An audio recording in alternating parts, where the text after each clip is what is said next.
long summer evening, the quiet town of Wolcott, Connecticut usually seems even more peaceful.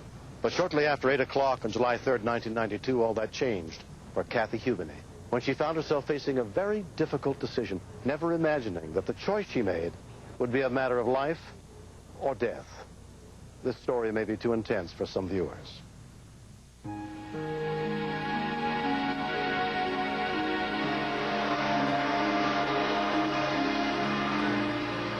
I was home with my two boys, and they had two of their friends over.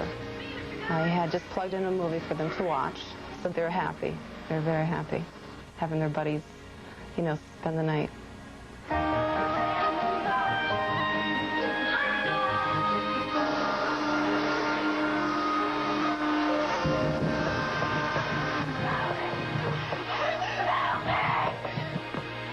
An emergency. Hi, I have a girl outside my house, and she wants me to call the police. Please help me! Do you know what the problem is? I have no idea. She's saying that somebody attacked her. You don't know who she is at all? I have no idea. You hear her? Okay, hold on a second, honey. Headquarters. Wolcott Police Dispatcher Janine Valletta took the call. I radioed to my lieutenant and my two officers that were closest in the area. And then I just kept listening to see if we could find out what was wrong, what was her problem, why was she screaming, why was she so upset. I had 4 children to worry about, so I was scared of letting her in. Get away! No, but I didn't know who this was. Please don't! It's me. Please don't! Who is that? Sit down. Hang up the phone. Let's go home. Go home. Kathy? Yes. Who is it, hon? It's a friend, a neighbor's friend.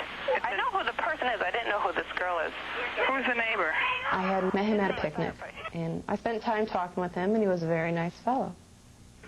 I figured this must be his girlfriend, and they must have had a fight. He was calm, and she was hysterical. The whole situation was just confusing to me. I figured it was a domestic dispute, but you know, that bothered me a lot, knowing that these little kids were looking at it. Help me! Scott, why don't you, I don't know, yeah, have your neighbor go back to his house. Yeah. Scott, why don't you go?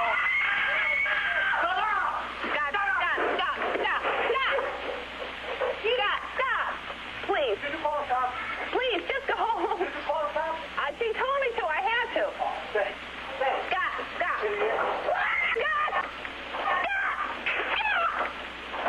Wait! Oh, my God! What's the matter, honey? He's stabbing her. Stay on the line, okay? I was just in shock, and I had to stop him. Scott!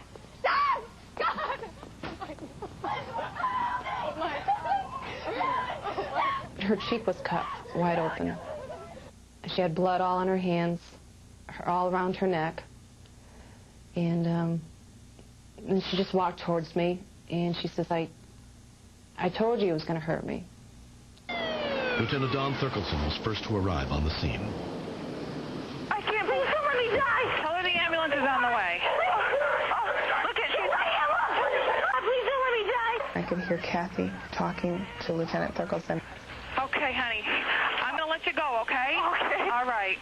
You think, oh, the call is over. The girl's going to get help. This is the end. I can go and get a cup of coffee. And then the call comes back, and there's still more. The victim was bleeding quite profusely from her neck. So at that point, I went back to the trunk of the cruiser to retrieve the first aid kit.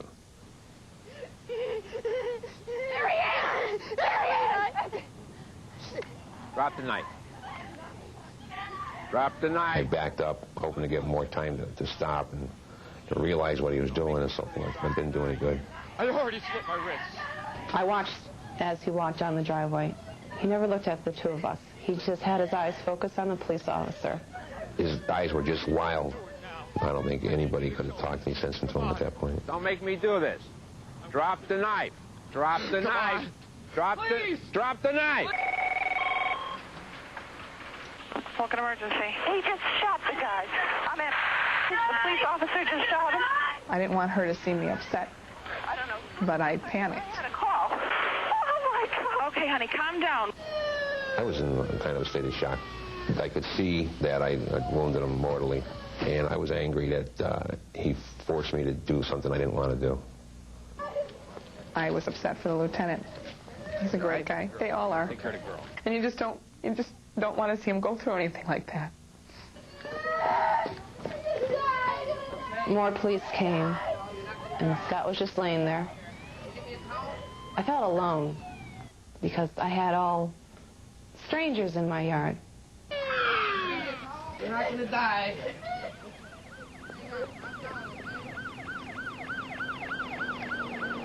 The Wolcott Volunteer Ambulance Service responded, including EMT Jimmy Roy.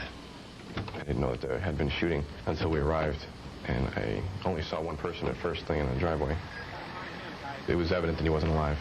And then there was a cop on the other side of the driveway screaming for me to come over and help him. I got a bad neck wound here. It seemed to be she was bleeding quite badly, and the towel was pretty full of blood. She needed to be rushed to the hospital immediately. Okay, John, it's all right, John. Relax. It's going to be all right. Relax. You're on the way. You're on the way. She was very, very nervous, very worried that she was going to die. So I tried to calm her down as best I could. In the beginning, I thought it was just going to be another routine call, but it turned out to be probably one that I'm going to remember for the rest of my life. The victim, Joan, was transported to St. Mary's Hospital and examined by surgeon Victor Gotay. She had 10 different wounds. I couldn't believe that she was alive. It's like a miracle. I think any of the 4 wounds in her neck could have cut the main vessel to the head and caused her to exsanguinate right where she was stabbed. Just one of them. And she had 4.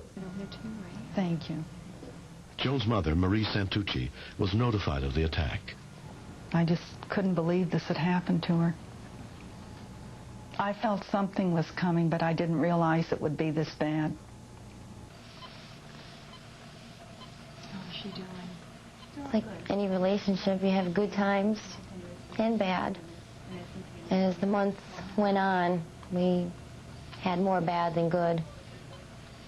She used to try to keep a lot of it from me, and I just didn't ask her because she didn't want to tell me. Director of the Women's Shelter, Peggy Panagrossi, finds the pattern of Joan's story all too common. Most battered women minimize or deny the abuse. The abuser almost always apologizes and says, "I'm sorry, I will never do it again." And women really want to believe that promise. But unfortunately, most battered women have to do something for themselves because the batterer is not going to change first. We would argue, we'd fight, he'd scream and holler. But I never thought in my heart that he could come to the point where he would do something so terrible to me. Kathy's emotional wounds have also been slow to heal. I wouldn't go out anymore. I just stayed close to home. And it was about 2 months later that I had to call her.